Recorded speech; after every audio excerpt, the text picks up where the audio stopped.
You're listening to Together NJ, the podcast that's here to bring some joy into your day. Us resilient New Jersey folks keep finding ways to make things better for friends, neighbors, and even strangers during this time of crisis.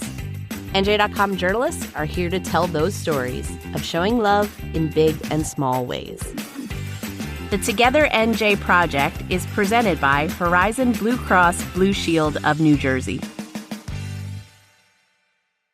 Who knew that grocery shopping was going to get so hard?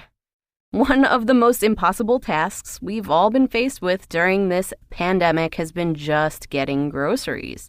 We're contending with empty shelves, sometimes long lines, and most importantly, the fear that by doing something we never used to think twice about, we could now be putting ourselves at risk. So if you're a senior, the task is all the more daunting. Never mind being a vulnerable group, some seniors can't even get to their local stores because senior transportation has also been put on hold. So what could be done to help seniors and who would step up? Well, a certain group of brave folks in Sayreville have come to the rescue of their local seniors. Our video producer, Dwayne Uzeru, caught them in action in a video that has now gone viral on our Facebook page. And I don't want to spoil it, so here's Libby Cardone with more on this awesome story. Police officers are trained for so many situations. There are plans in place for the unimaginable. They've worked through tactics for so many scenarios. But then COVID-19 began to spread through New Jersey. We're facing some difficult times. People are scared, they're nervous, they don't really understand what's happening. Meet Lieutenant James Novak. He says a particularly vulnerable population in Sayreville are the senior citizens. A lot of senior citizens are afraid to come out. They're afraid because they're at much higher risk of potentially dying from becoming in contact with COVID-19. So, seeing this, we said, how can we help? Lieutenant Novak and Sergeant Tom Sheehan spoke with me earlier in March. Things were new and scary for people, and we were all still adjusting to this new reality. The officers started to problem solve. So I reached out for the head of our Office on Aging and said, well, what are you doing? What are your resources? And they were scrambling to put something together too, because this is just not something anyone thought we'd ever have to deal with. First, they tried to help the shoppers connect with a supermarket for special hours. So we came up with a plan to bring them to Stop and Shop in East Brunswick. Unfortunately, it wasn't starting for a few more days, and now we're already into this about a week. And we said, well, we need to do something now because these people might have nothing at this point. They needed another solution, so they reached out to the area food banks. We had worked with local food banks in the past. We reached out for them and said, hey, can you help us? And they were all on board. They needed to be careful not to deplete the food banks. Different spots offered up what they could spare. The officers got to work collecting the groceries they could get their hands on. We're using, rubber gloves and things like that, make sure that we're not bringing anything on there. The officers provided 2 different options for delivery to the elderly, while also social distancing.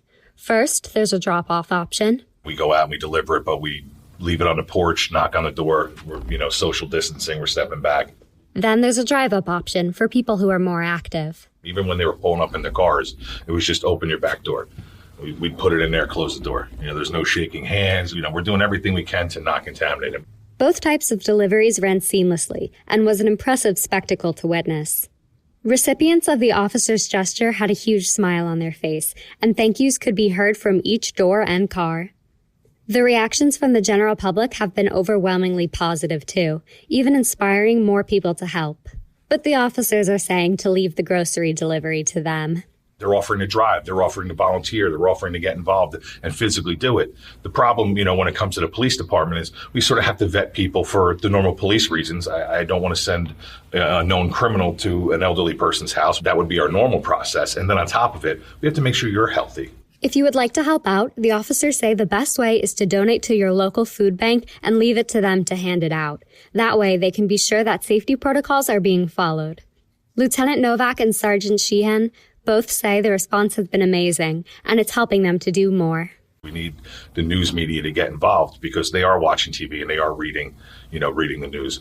And we want to identify them so we can create that list so that we know where we need to go, who we need to call, who we need to check on, till we get through it. These officers are doing an amazing job in the community, and we fully appreciate your service.